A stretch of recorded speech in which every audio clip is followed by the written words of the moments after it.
Saya memang berhenti kerja sebab nak berniaga.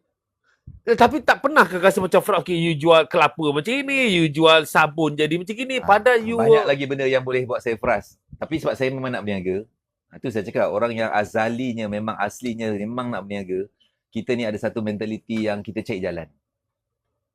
Walaupun jalan tu alam tak boleh clear. Itu keyword dia lah sebenarnya. Kalau nak berniaga, kena Most cari people, jalan. orang Kena berniaga cari kalau jalan. kita tengok, even hari ni bila saya dah 18 tahun bercakap dengan orang berniaga, kebanyakan orang yang berniaga ni adalah bermula dengan most people. Tak tahu apa yang dia patut berniaga, tak fikir apa kekuatan dia. Most of the time adalah macam, I would say 80% lah yang saya jumpa atau 90% yang saya jumpa adalah macam, aku tengok orang tu buat bagus, aku buat je lah.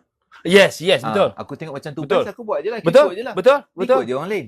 Betul. Dan kadang dia tak tahu pun, betul ke tak betul ke, bagus ke tak bagus ke. Dia main ikut surface je. Betul. Itulah pengalaman saya sendiri.